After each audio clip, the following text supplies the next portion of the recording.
교회에 나오면 하나님의 사람일까요? 침례를 받고 예수를 믿는다면 하나님의 사람이라고 할 수 있지만, 그러나 하나님의 사람과 세상의 사람을 분별하는 방법이 있습니다. 자, 나는 하나님의 사람입니까? 세상의 사람입니까? 자, 이렇게 분별할 수가 있습니다. 나에게 어떤 사건이 생기고 어떤 어려운 정말 환난, 고난의 그 환경이 있고 문제가 일어났을 때 즉시 제일 먼저 하나님이 생각납니까? 하나님의 사람이에요. 간단히 얘기해서. 그런데 여러분들, 제일 먼저 이런 일이 일어났을 때 제일 먼저 세상적인 경험, 나의 지금까지 경험, 나의 지식, 나의 능력, 그리고 내가 경험한 방법, 내가 배운 지식을 통해서 해결을 하려고 하는 분들, 여러분들 목사라 하더라도 그렇다면 지금 현재 나의 삶은 세상의 사람의 삶을 사는 거예요. 하나님의 방법으로 사느냐 세상의 방법으로 사느냐는 엄청난 차이가 있어요. 하늘과 땅이에요. 그런데 이 두 가지만 있는 게 아니라 한 가지가 더 있어요. 미지근한 삶을 사는 사람들이 있어요. 미지근한 삶을 사는 사람들, 이것이 있어요. 여러분들, 이것도 아니고 저것도 아닌 삶을 살아가는 사람. 그런데 이 시대에 교회 나가는 수많은 사람들이 여기에 속해요. 그래서 실패하고 그러고 쓰러집니다. 그러고 난 다음에 그들은 하나님을 원망하죠. 교회를 떠나죠. 어떤 분들은 마치 요한계시록 3장 14절부터 16절에 보면 라오디게아 교회가 주신 하나님의 음성이 있습니다. 라오디게아 교회의 사자에게 편지하라. 아멘이시오, 충성되고 참된 증인이시오, 하나님의 창조의 근본이신 이가 이르시되 내가 네 행위를 아노니 네가 차지도 않고 뜨겁지도 아니하도다. 네가 차든지 뜨겁든지 하기를 원하노라. 네가 하나님의 방법 세상의 방법 택하라. 마치 여호수아가 마지막 이 세상을 떠날 때 너희들은 하나님을 섬기든지 세상을 사든지 둘 중에 하나를 택하라. 나와 내 집은 주님을 섬기기로 결단해놓으라. 같은 소리입니다. 내가 이같이 미지근하여 뜨겁지도 아니하고 차지도 아니하니 내 입에서 너를 토하여 버리리라. 이렇게 성경은 말씀하고 있습니다. 우리의 믿음의 삶은 어떤 삶일까요? 오늘 이 시간 나를 바라보는 시간, 그리고 결단하는 시간이 되어야 될 줄 믿습니다. 성경은 참 믿음은 들으면서 난다고 말씀하고 있습니다. 로마서 10장 17절에 보면 믿음은 들으면서 나며 들음은 예수 그리스도의 말씀으로 말미암느니라 성경은 말씀하고 있습니다. 우리는 하나님 말씀을 들음으로, 예수 그리스도의 말씀을 들음으로 우리가 알게 되고 그리고 믿게 되고 하나님의 사람이 되었습니다. 여러분들, 그렇기 때문에 말씀을 전하는 자가 있어야 우리는 믿고 그리고 알고 믿고 그리고 구원받고 변화된 삶을, 행복한 삶을 살아가게 됩니다. 그 생명의 말씀을 들어야 되죠. 말씀도 생명의 말씀이 있고 죽은 말씀이 있습니다. 그렇기 때문에 구원받은 우리들은 여러분들 이 말씀을 들고 나가서 이 복음을 전파해야 될 중요한 사명이 있습니다. 왜? 들어야 믿기 때문에 그렇습니다. 그리고 들어야 성장하기 때문에 그렇습니다. 죽음의 노예가 된 이 세상의 모든 사람들, 우리는 죽습니다. 죽음의 문제를 해결할 수가 없습니다. 그래서 많은 사람들은 죽음에 대해서 생각하지 않고 영원토록 사는 것처럼 살다가 갑자기 이 땅을 허무하게 떠나고 말죠. 그런데 성경은 말씀하고 있습니다. 죽음의 문제를 해결했어요. 성경에 하나님이 이 천지 만물을 창조하신 하나님께서 아담의 원죄로 말미암아 우리는 영원히 멸망받을 수밖에 없는 우리들, 저주받은 우리들, 그래서 죽음이라는 것 때문에, 그리고 죽음 후에 지옥에 떨어질 수밖에 없는 우리들, 죄 때문에, 그런 죄의 노예가 된 이 세상의 모든 죄인들을 구원하시기 위해서 우리 주님이 2000년 전에 이 땅에 오셨습니다. 이 땅에 온 목적이 있죠. 여러분들, 미국에 여러분들이 이민 온 목적이 있겠죠. 목적 없이 이민 온 사람 없어요. 우리 주님이 목적이 있어서 2000년 전에 오셨어요. 그래서 주님은 그 목적을 이루시는데 우리가 진 죄를 대신 속죄해 주시기 위해서 대속의 십자가에 달리셔서 인류의 그 무거운 더러운 도저히 해결할 수 없는 모든 죄의 짐을 우리 주님이 짊어지시고 십자가에서 우리 대신 죽어주셨어요. 속죄양이 되어주셨어요. 랜섬머니가 되어주신 것입니다. 포로를 풀어주기 위해서, 석방하기 위해서 내는 돈이 있죠. 랜섬머니입니다. 주님이 그것을 하신 거예요. 구약에서 말했던 속죄양 예수님이었습니다. 그래서 이제는 누구든지 그 예수를 믿으면 죄 용서함을 받는 길이 열렸고, 또 예수님이 죽으시고 3일 만에 죽음을 이기시고 부활하심으로 말미암아 우리에게 영생의 길을, 이터널 라이프를, 그 길을 열어주셨어요. 그래서 요한복음 14장 6절에 보면 나는 길이요, 주님께서 말씀하신 거예요. 나로 말만 잡고는 천국에 올 자가 아무도 없다고 말씀하고 계신 거예요. 주님은 영생의 길을 열어주신 분이에요. 여러분들, 주님이 하신 일이 바로 그겁니다.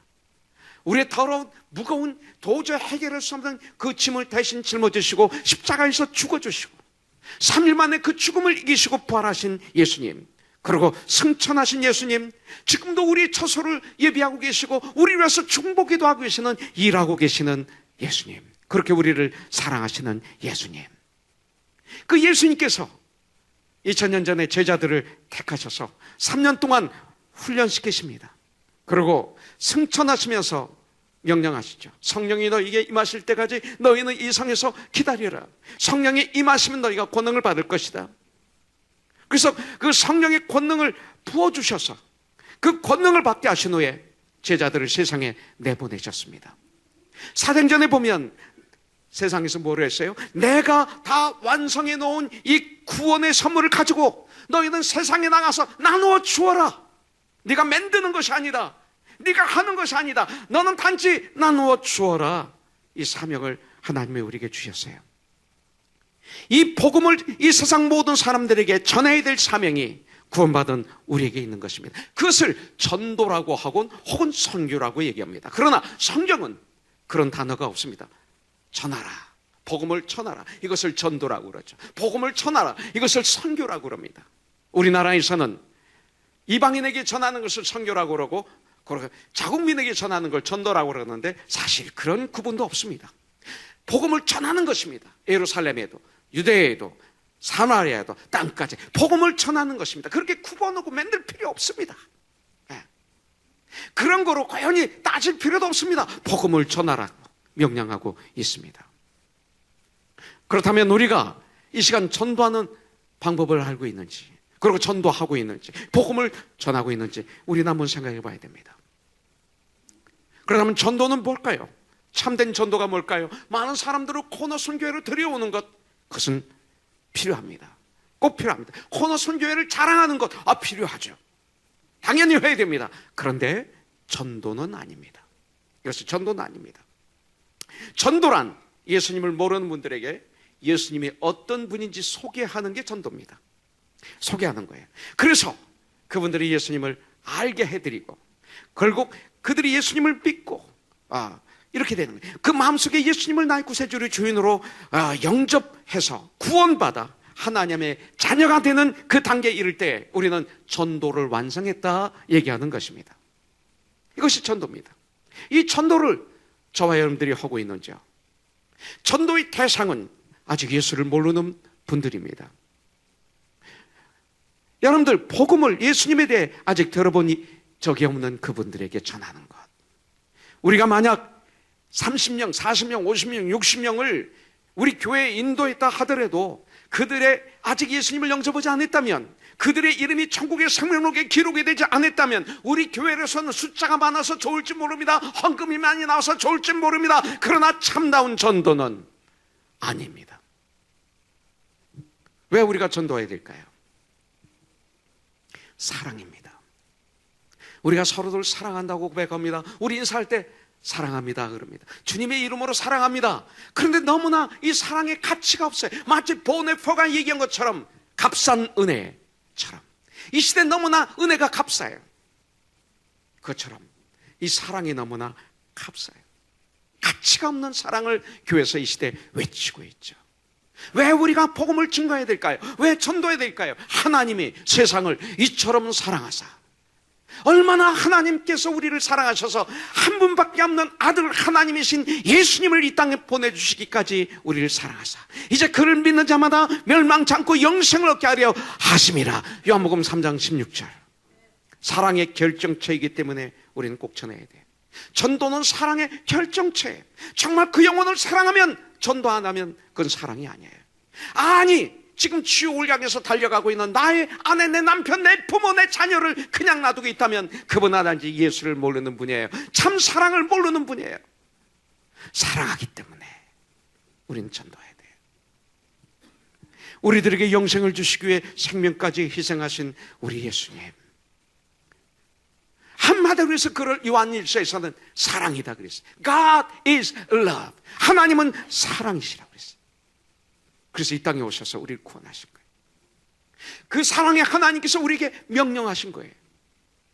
승천하시기 직전에 우리 주님은 명령하셨어요. 그것을 우리는 지상 최대의 명령이라고 말하고 있죠. 마태복음 28장 여러분들 18절부터 20절에 말합니다. 예수께서 나와 일러 가라사대 하늘과 땅의 모든 권세를 내게 주셨으니, 아버지께서 우리가 명령하시기 전에 먼저 말씀하십니다. 당신이 어떤 분이신지. 우리 예수님은 하늘과 땅의 모든 권세를 가지신 그 주님. 내가 지금 너에게 명령할 건데 명령하는 내가 누구냐면 하늘과 땅의 모든 권세를 다 가지고 있는 하나님이다. 내 힘으로는 아무것도 못해. 20절에 볼자라 내가 세상 끝날까지 너희와 항상 함께 있을 거야. 내가 너를 보내는 거야. 역사는 내가 할 거야. 너는 내 종이야. 그냥 전하면 돼. 내가 명령한 것을 알려주면 돼. 역사는 내가 할 거야. 그래서 중간에 너희는 가서 모든 족속으로 제자를 삼아 아버지와 아들과 성령의 이름으로 침례를 주고 내가 너희에게 분반 모든 것을 가르쳐 지키게 하라. 이 명령을 내린 거예요. 지난 수요일 날 우리는 침례를 받았어요. 우리 수아, 우리 응산 형제, 우리 경혜자매 딸, 큰딸, 그 다음에 조셉, 둘이 침례를 받았어요. 얼마나 은혜의 자리였는지 몰라요. 이따 지금 그 동영상을 제가 보여드리고 설교를 마무리하려고 그래요. 그런데 수아가 간증을 하고 침례를 주려고 그러는데 보니까 응산 형제 얼굴이 뚝 보여요. 저에게. 아빠가 침례를 주면 얼마나 좋을까. 그렇잖아요. 그래서 응산 형제 위로 올라와. 난 침례를 직례하도록 부탁하려고 하는데 여기로 걸어서 여기 와 있는 거예요. 침례탕에 오지 않고. 왜? 평신도는 침례를 주는 거라고 생각을 안 하니까. 성경에 어디 있어요 그게? 근데 그렇게 우리는 믿었던 거예요. 그죠? 그래서 아니 이리 와 그랬더니 또 밑에 계신 거예요. 아니 여기로 올라와. 우리 아빠가 수아에게 침례를 주자. 나와 같이. 그 수아의 등에 손을 대서 얘를 물속에 다 집어넣는데 이 손이 얼마나 뜨겁고 얼마나 약간 떨리는지 감격이 나한테 전율로 와요. 같이 침례를 줬어요. 이 딸을. 다음 날 제가 통화를 했어요. 응산 형제 축하해. 수아가 이렇게 침례를 받았어. 진짜 간증이었어. 그 간증은 간증도 가짜가 있거든요. 그랬더니 목사님 감사합니다. 저는요 지금까지 목사님, 선교사님 부럽지 않았습니다. 왜? 나도 주님 일을 하니까. 함께 우린 동역자니까. 그런데요 한 가지 부러운 게 있었습니다. 내 자녀에게 그분들은 침례를 줄 수 있어서 이게 너무나 부러웠습니다. 난 내 자녀에게 침례를 주지 못하는 게 이게 너무나 아팠습니다. 그런데 어제 목사님이 나를 불러서 나에게 침례를 주라고 할 때 자기는 얼마나 감격이고 감사했는지 모릅니다. 목사님, 어제 그 시간은 내 일생에 최고 행복했던 시간이었습니다. 저에게 최고의 선물이었어요. 최고의 선물이었어요. 그 감격에 이건 명령입니다. 마가복음 16장 15절부터 16절에 보니까 또 이르시되 너희는 온 천하를 다니며 만민에게 복음을 증거하라, 전도하라 이 소리입니다. 믿고 침례를 받는 사람은 구원을 얻을 것이요 믿지 않는 사람은 정죄를 받으리니. 성경에서는 이렇게 말씀하고 있어요. 명령입니다. 우리는 주님의 자녀들이고 주님의 종들이고 주님을 사랑하기 때문에 주님의 명령을 기쁨으로 감사함으로 감당해야 됩니다. 우리 주님은 명령하실 때 우리의 축복을 위해서 명령하십니다. 주님이 명령하신 거 순종하면 다 우리의 축복이 됩니다. 세상 사람들이 명령하는 거 거기가 자기를 위해서 명령합니다. 다릅니다. 사도행전 1장 8절에 보니까 우리 주님이 승천하시기 직전에 제일 마지막에 남기고 가신 말씀, 오직 성령이 너에게 임하시면 너희가 권능을 받아요. 너희가 권능을 받아서 예루살렘과 온 유대와 사마리아와 땅까지 이르러 나의 증인이 되리라. 이 말씀을 믿고 열심히 전 세계를 다니면서 복음을 증가하는 사람들이 있는데, 이거 그렇게 해야 됩니다. 그러나 이 말씀은 뭡니까? 성령이 있으면 권능을 받는데 내 속사람이 변화되고 얼굴이 변화되고 언어가 변화되고 삶이 변화되어서 나의 모든 삶 가운데 예수님이 드러나는 거예요. 그때 말로 할 땐 능력이 나타나는 거지. 이 시대 그리스도인들 이게 없어요. 너무 교만해요. 너무 이기적이에요. 너무 시기 질투가 가득 차서 세상과 똑같은 짓 더 해요. 너무 큰 교회 작은 교회 가지고 교만해져 있어요.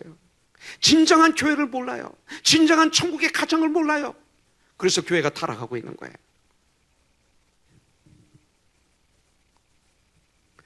요한복음 6장 40절에 보니까 내 아버지의 뜻은, 주님께서 말씀하시기를 하나님 아버지의 뜻은 아들을 보고 예수님을 보고 믿는 자마다 영생을 얻는 이것이니 마지막 날에 내가 이를 다시 살리리라 하시니라.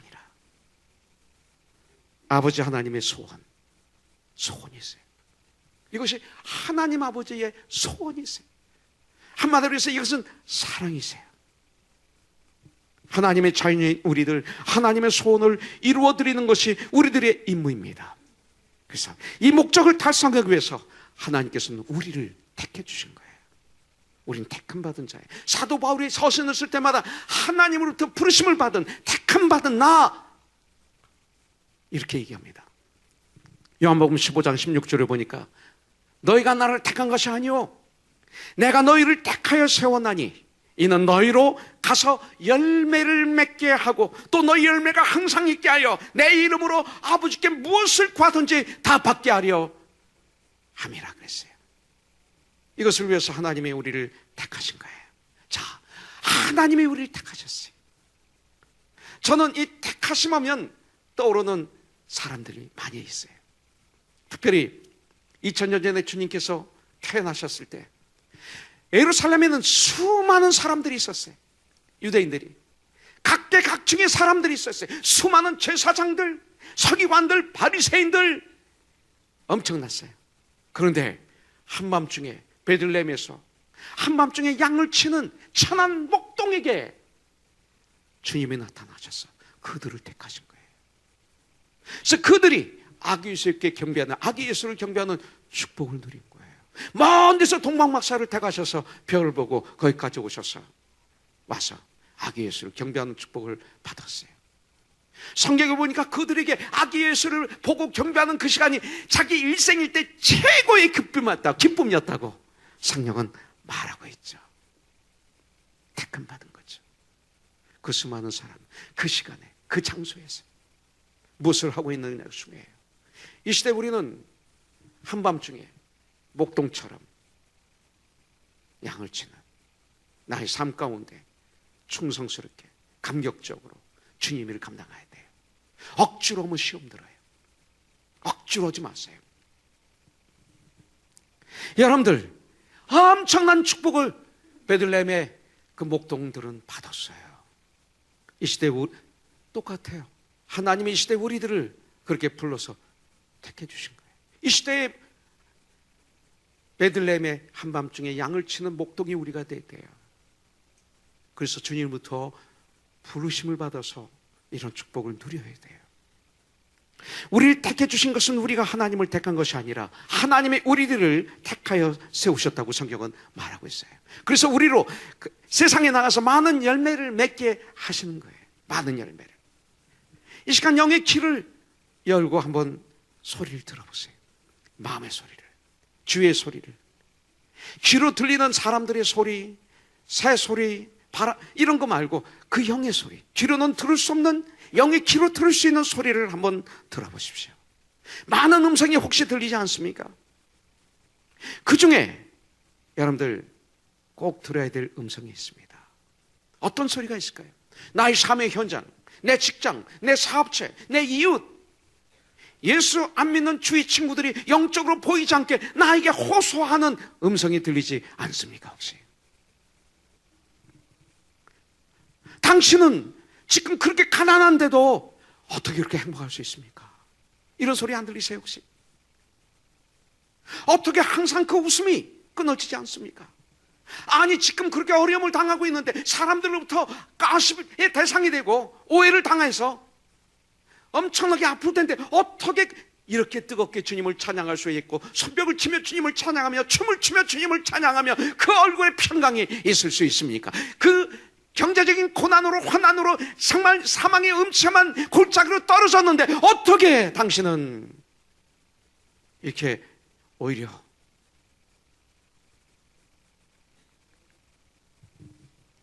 그 비결을 알려달라고 이런 분들에게는 주에서 외칩니다. 그 비결 좀 가르쳐줘. 그 비결 좀 가르쳐줘. 외칩니다. 이런 소리를 우리가 들어야 돼요. 체면 때문에 큰 소리로 말하지는 못하지만 영의 귀를 뜨면 들립니다. 나 좀 도와줘요. Help me, please. 절규하는 소리가 들리지 않습니까? 그 음성을 우리가 들어야 됩니다. 주님의 음성을 듣는 사람들은 이 음성을 듣게 되어 있습니다. 주님의 사랑이 진정 내 마음에 임하면 이 소리는 들리게 되어 있습니다. 마치 사도행전 16장에 보면 사도 바울이 아시아를 가기로 원했습니다. 자기가 세운 교회, 자기를 통해서 구원받은 하나님의 사람들, 영적인 자녀들이 그곳에 있습니다. 얼마나 보고 싶었을까요? 어떻게 되는지 보고 싶었습니다. 그래서 거기 가려고 엄청나게 준비를 했는데 갑자기 환상 중에 유럽에서 부르는 음성이 들립니다. 한 청년이 이리로 와서 우리를 도와달라고 유럽에서 그를 부릅니다. 여러분들, 그래서 자기가 그렇게 가고 싶었던 아시아 포기하고 유럽에 가서 복음을 전하는 사도 바울처럼, 그래서 유럽이 변화되고 이 땅이 변화됐잖아요. 주님을 위해 바울은 자신이 가고 싶은 곳을 포기하고 유럽으로 갔어요. 여러분들, 주님을 위해서 내가 포기할 수 있는 게 있을까요? 물동이를 버려두고 뛰어갔던 사마리아 여인처럼 여러분들 이런 사람이 될 수 있을까요? 지금 우리들의 주위에 있는 친구들이, 직장의 동료들이, 내 사업체에 있는 그 많은 사람들이 우리들을 향해서 소리를 지르고 있어요. 손짓하고 있어요. 제 가운데 방황하는 나의 친구들의 소리를 들을 수 있어야 돼요. 이것은 조금 해당이 안 되지만 어제 그저께 우리 전나른 집사님이 저를 데리고 병원에 가서 방사선 치료하는 걸 도와줬어요. 조금 일찍 갔어요. 그래서 대기실에서 기다리고 있는데 처음 보는 분이 있어요. 한국 분 같아요. 아버지, 엄마, 그리고 딸이 티셔츠는 캘리포니아 버클리라고 옷을 입고 완전히 고통스러워하고 돌아가면서 그를 손을 잡아주고 위로해주고 하는데 막 이 안에서 얼마나 애처로운지. 나도 암 환자인데 그를 보는데 너무 애처로운 거예요. 막 내 마음이 저 어떡하지? 저분들은 위로가 필요한데, 저분들은 예수님이 필요한데. 집사님, 저 한국 분들 같죠? 그랬더니 한국 말을 했어요. 그래요. 그래서 찾아갔어요. 그래서 어디가 아프세요? 저도 지금 치료받으러 왔습니다. 동료의식을 주고. 어디가 아프시죠? 이 딸이 25살 때 유방암에 걸려서 수술해서 완전히 왕태했는데 이것이 도져가지고 30살이 되었어. 뇌까지 갔습니다. 티셔츠를 보니까 캘리포니아 버클리라고 되어 있는데 버클리에 다니셨나요? 그랬더니 졸업했어요. 우리 교회도 버클리 나온 형제자매들이 많이 있는데 그렇군요. 아주 믿음이 있더라고요. 그 학생들이. 그러면서 얘기를 했어요. 저 목사예요. 저도 기도해 드릴게요. 기도 싫어하는 사람이 어디 있어요? 제가 그러지 않았어요. 그랬더니 어머니가 뭐라고 전 너무 지금 힘드시지만 승리하세요. 그랬더니 저 하나님 믿어요. 하나님이 계셔서 괜찮아요. 그래서 저도 목사예요. 그랬더니 그러세요. 그럼. 네. 어느 교회 목사님이세요? 저 코너춘 교회. 예? 세리도스 장로교 새벽 부흥회 오셔서 하셨죠? 그래서 갔어. 그때 제가 참여했어요. 은혜 받았어요. 가서 대화 막 하고 위로하고 명함 주고 그리고 기도하겠다고 약속을 했어요. 그렇게 찾아가서 만났더니 대화했더니 내 안에 점으로 딱 찍히고, 만약 그때 대화하지 않았으면 흘려 지나가는 물이죠. 그렇게 찾아가서 잠시 대화를 했더니 이 안에 점이 찍혀버렸어요. 이분들이 계속 여기서 떠오르면서 기도하지 않을 수가 없어요. 전화번호를 제가 받았어요. 이제 다음 주에 전화를 와야 되겠죠.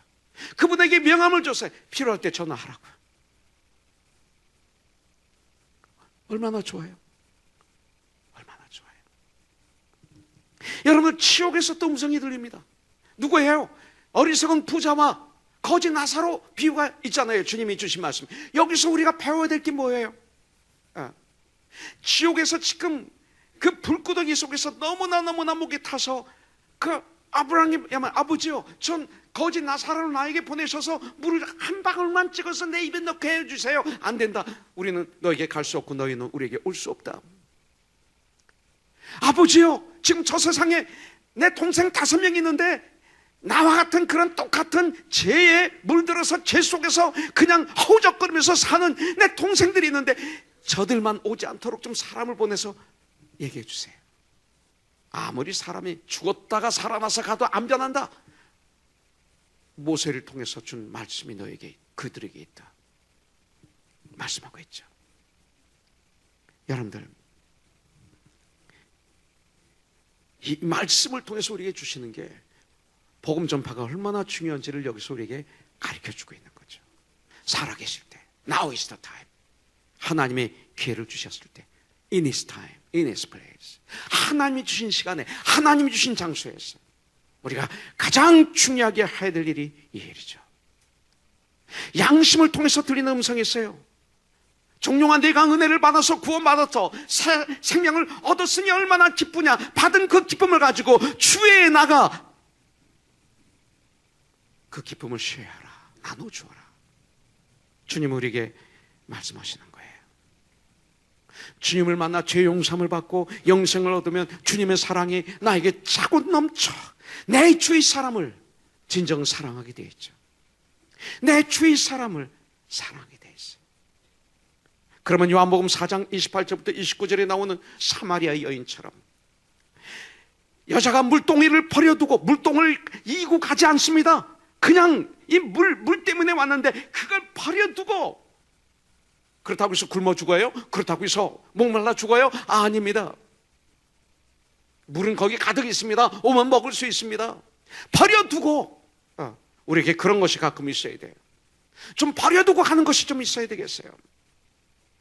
뛰어가서 사람들에게 이르되 내가 행한 모든 일을, 내 죄악 덩어리였던 나의 과거의 삶을 정확하게 내게 말한 사람을 와서 보라. 그는 그리스도가 아니냐.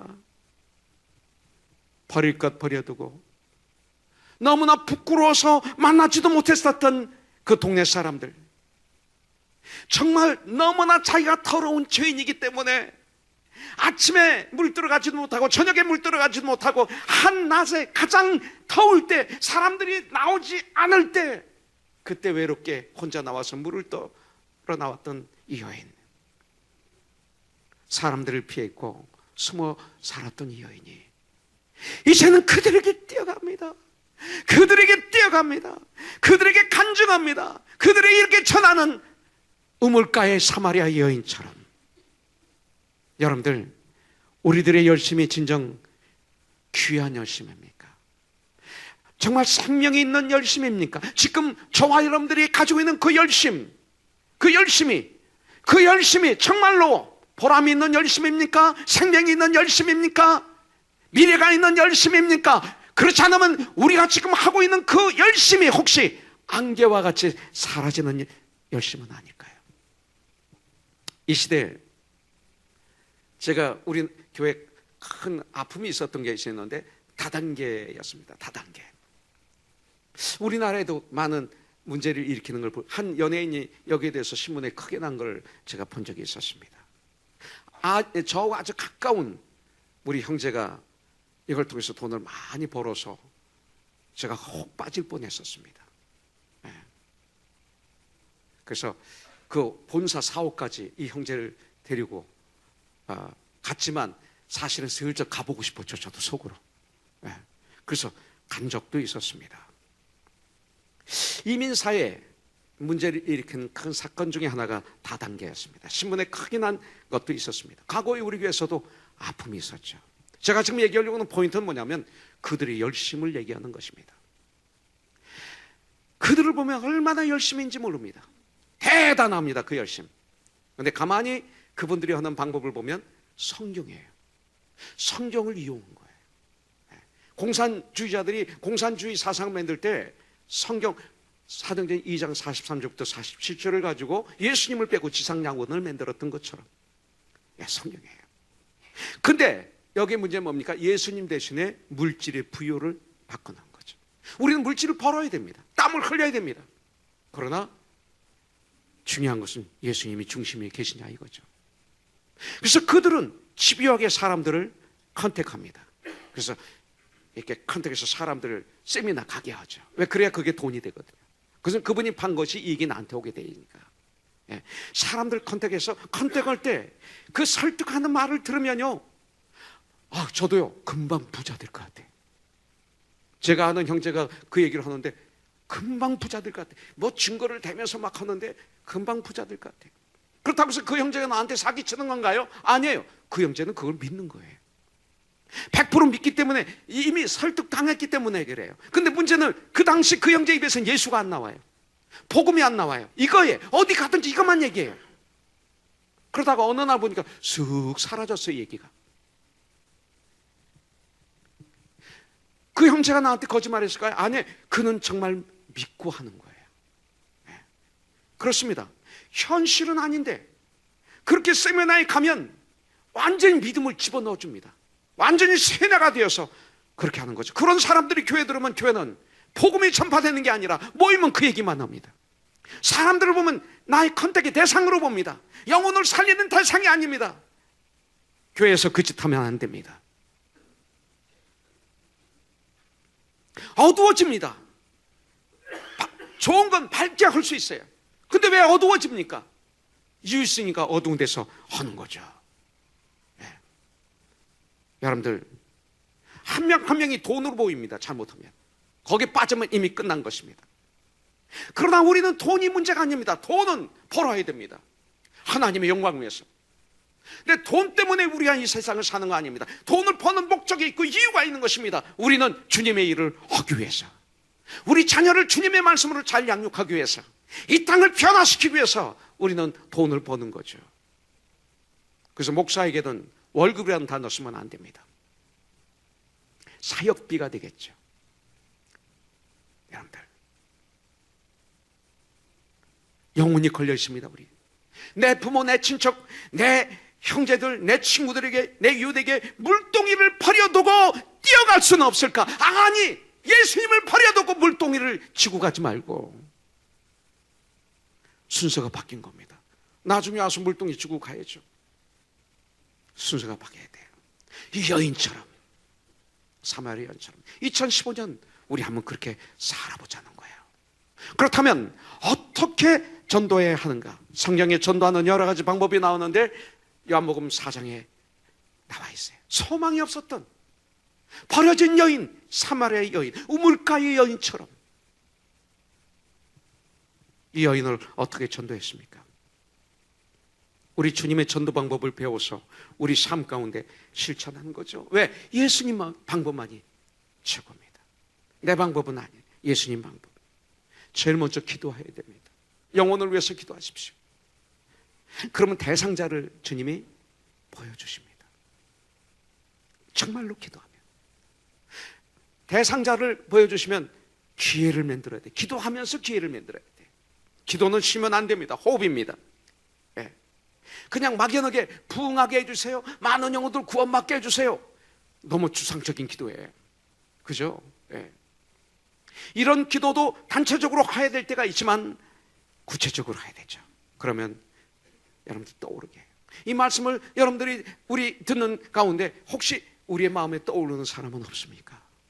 있으면 그분 축복이에요. 기도를 충분히 했으면 기도하면서 떠오르는 사람을 붙잡고 이제 나가야 됩니다. 만나야 됩니다. 대화할 기회를 만들어야 됩니다. 우리 예수님 세상 사람들 다 조롱하고 천한 여자, 추한 여자라고 손가락질 당하고 세상에서 버린 그 여자를 전도 대상으로 삼으시고 찾아가셨습니다. 이런 사람을 찾아갈 수 있습니까? 이런 사람 찾아갈 수 있습니까? 아니, 천하다고 나하고는 상대가 안 된다고요? 못 배웠다고요? 무식하다고요? 이런 사람을 찾아갈 수 있습니까? 할 수 있어야 됩니다. 이게 예수님의 마음이에요. 그 당시 사마리아인들과 유대인들과는 대화를 안 했습니다. 예루살렘은 남쪽, 갈릴리는 북쪽에 있습니다. 중간에 사마리아가 있어요. 그냥 지나가면 하루 길에 갈 수 있는데 유대인들은 사마리아인들을 돼지 개처럼 상대했습니다. 그들을 만나면 불결하다고 그랬습니다. 그 땅을 불결한 땅으로 그랬습니다. 그래서 그들은 돌아서 갔기 때문에 3일 걸려서 갈 정도로 그들은 사마리아 사람들과는 완전히 분리된 삶을 살았습니다. 그런데 우리 예수님은 사마리아로 지나가자 하셨습니다. 바로 이것입니다. 내가 전도할 대상자, 그가 이런 여인인가? 나하고는 격에 맞지 않는다고 생각합니까? 그러나 꼭 가난한 사람을 찾아가라는 거 아니에요. 꼭 음행한 사람을만 찾아가라는 게 아니라 이 시대 사마리아 여인과 같은 사람들, 주님처럼 찾아가야 돼요. 찾아가서 우리는 어떻게 해야 될 것인가? 어떤 말을 해야 될 것인가? 어떻게 시작해야 될 것인가? 이것은 지혜가 필요합니다. 기도하면, 주님 앞에 무릎을 꿇으면 나에게 지혜를 주십니다. 내 관심부터 꺼내지 마십시오. 내가 하고 싶은 말만 실컷 하고 스트레스 풀고 나오지 마십시오. 여러분들, 절대 협박하지 마십시오. 어떤 분을 보면 막 협박해. 제발 하지 마십시오. 제발 하지 마십시오. 사랑이 가득 차야 돼. 상대방에 관심이 있는 것으로부터 시작하십시오. 예수님이 가시자마자 너 죄인이야, 너 회개하자면 지옥 가. 급할 땐 그럴 수 있습니다. 이것도 통할 때가 있습니다. 나쁜 건 아닙니다. 그러나 대체적으로 그렇지 않습니다.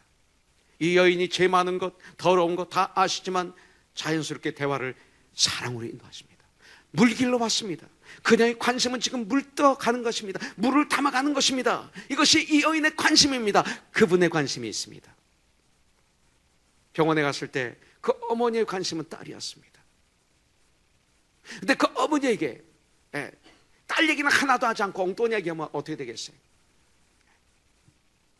요한복음 4장 7절에 보니까 사마리아 여자 한 사람이 물을 기르러 왔으면 예수께서 물 좀 달라 그랬어요. 물 좀 달라. 목마르니 물 좀 달라.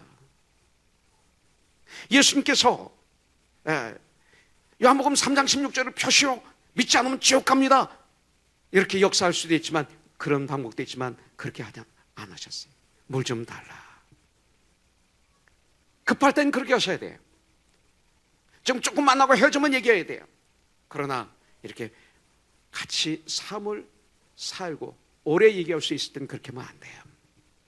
일반적인 대화를 시작해서 그것으로 대화가 끝난다면 아무것도 아닙니다. 예수님이 하신 방법, 일반적인 대화에서 영적인 대화로 자연스럽게 바뀌어가는 우리 주님의 대화 방법, 이것이 필요합니다. 이 지혜, 하나님의 사람들에게 때에 따라 성령님이 주시는 줄 분명히 믿습니다. 하나님의 말씀으로 시작해서 세상의 대화로 끝나지 마십시오. 기도하고 그러고 전도하면 하나님이 그때 상황에 꼭 필요한 말씀을 우리에게 주십니다. 예수님이 어떻게 전도하셨어요? 예수님 보니까 너 매일 물을 길러 오는데 피곤하지 않는가? 우물도 깊은데 어려움을 다치십니다. 먼 길입니다. 그 당시는 그 먼 길을 걸어서 물을 떠가야 됩니다. 여인은 피곤해, 쉽지 않아요 그럽니다. 주님은 그 물을 가지고 그 영적인 걸 다치십니다. 한 번 마시면 영원히 목마르지 않은 물이 있는데 그것 나 한번 마셔보지 않겠냐? 육신의 물에서 영적인 물로 바뀝니다. 4장 14절에 보니까 13절에 보니까 예수께서 대답하여 이르시되 이 물을 마시는 자마다 다시 목마르의 은혜와 내가 주는 물을 마시는 자는 영원히 목마르지 아니하리니 내가 주는 물은 그 속에서 영생토록 솟아나는 샘물이 되리라. 다치하십니다. 여인의 눈이 크게 떠집니다. 그러면서 예배에 대해서 얘기합니다. 그러면서 말합니다. 15절에 보니까 여자가 이르되 주여 그런 물을 내게 주사 목마르지도 않고 또 여기 물 길러 오지도 않게 하옵소서. 이제 예수님은 본격적으로 들어가시죠. 그래서 25절 26절에 보니까 여자가 이르되 메시아 곧 그리스도라 하느니가 오실 줄은 저는 압니다. 그분이 오시면 모든 것을 우리에게 알려주실 것입니다. 자, 드디어 하나님의 시간, 하나님의 장소가 됐습니다. 26절 예수께서 이르시되 내게 말하는 내가 그라. 내게 말하는 내가 그라 하십니다. 세상을 이야기하시다가 영원한 삼명소로 자연스럽게 넘어가시고 하나님의 시간에 하나님의 장소에서 내가 그라 하시는 예수님의 지혜가 우리에게 필요합니다. 평상시에는 그렇게 말을 잘하시고 올바른 말하고 중요하게 때에 맞는 말을 하시는데 꼭 중요한 시간에 그분이 꼭 얘기할 때는 엉뚱한 말을 하는 분들이 가끔 있어요. 저도 그런 경험이 있습니다. 그렇게 항상 실수한다면 얼마나 불행해요. 우리 전도할 적에 성령님의 도우심이 필요합니다. 꼭 기억할 것은 전도하는데 내 이야기만 실컷 하고 끝나면 절대 안 됩니다. 개인 전도하려면 두 가지가 지적해야 돼요. 첫째 한 가지는 우리가 죄인이라는 사실을 알도록 도와줘야 됩니다. 내가 죄덩어리라는 사실을 알지 못하면 우리는 예수님을 절대 믿을 수가 없습니다. 나의 죄를 해결할 수 있는 유일한 방법은 바로 예수님을 소개하는, 그래서 전도의 완성이 되는 것입니다. 이걸 우리가 공부해야 됩니다. 예수님이 이 여인이 관심이 있으니까 예수님께서 간접적으로 이 여인이 죄인인 것을 깨달을 수 있도록 도와주십니다. 그것이 바로 16절에 나와요. 이르시되 가서 내 남편을 데려와라. 주님이 다 하시는 거예요. 이 질문을, 이 명령을 여인이 받는 순간 이 여인의 머리에 지난 과거가 필름처럼 머리를 스쳐 지나갔을 거예요. 어떤 남편을 데려오라고 하는 건가? 난 지금 내 남편이 없는데, 지금 내가 남자하고 살고 있지만 내 남편이 아닌데 이거 큰일 났네 하면서 자기가 보이기 시작하는 거죠. 그래서 얼른 한 말이 17절에 보니까 나는 남편이 없나이다 그래 버렸어요. 지금 남자와 살고 있는데, 동거하고 있는데 예수님께서 이르시되 내가 남편이 없다 하는 말이 옳도다. 18절 너에게 남편 5이 있었고 지금 있는 자도 내 남편이 아니니 내 말이 맞아. 그 순간 머리부터 발까지 지악덩어리인 자기 모습이 다 드러납니다. 간접적으로 여인의 죄를 지적하고, 그리고 내가 메시아는 사실을 알려주신 사실을 볼 수가 있습니다. 자, 주님이니까 이렇게 전도합니다. 이 시간 우리는 뭐를 해야 돼요? 내 간증을 해야 됩니다. 내가 얼마나 더러웠던 죄인이었는지 내 간증을 해야 돼요. 마치 바울처럼. 바울은 가는 곳곳마다 복음을 증거할 때마다 내가 얼마나 더러운 죄인이었는지, 내가 얼마나 큰 살인자였는지, 내가 얼마나 많은 사람들을 핍박했는지, 난 죄인 중에 괴수라고 정연하게 자기 죄를 다 드러내면서 상대방이 자기 죄를 보게 만들어줬죠. 이것이 전도할 때 우리에게 필요합니다. 그래서 전도하려면 정직해야 돼요. 우리가 전도하는데 꼭 적어도 몇 가지 성경 구절을 암송하고 그리고 인용해야 됩니다. 그리고 개인 전 간증이 또 필요합니다. 역사처럼. 구원은 믿음에서 나며, 여러분들 믿음은 들음에서 났습니다. 태어나는 거예요. 믿음이. 들음은 예수 그리스도로 말씀으로 태어납니다. 그렇기 때문에 말씀을 들려줘야 돼요. 그래서 성경에 말하고 있어요. 그리스 사람들에게는 무식하게 보이고 유대인들에게는 걸림돌이지만 우리 믿는 자에게는 하나님 말씀이 능력이 됩니다. 그 시대에 따라서 방법은 있지만 하나님 말씀은 어제나 오늘이나 영원토록 동일한 거예요. 말씀을 가지고 장난하면 안 돼요. 그래서 전도하려면 한 30개의 성경 구절을 암송해야 됩니다. 인용할 수 있어야 됩니다. 그러면 그 말을 듣는 순간 그 말씀 자체가 능력이 있어서 듣는 분들에게 깨닫게 하시고 회개하게 하시고 예수를 믿게 하는 그 능력이 말씀에 있기 때문에 말씀의 씨앗을 우리가 던져줘야 됩니다. 근데 우리는 그 중에 몇 가지만 암송해도 됩니다. 첫째는 요한복음 3장 16절 알아야 됩니다. 같이 우리 한번 읽든지 암송할까요?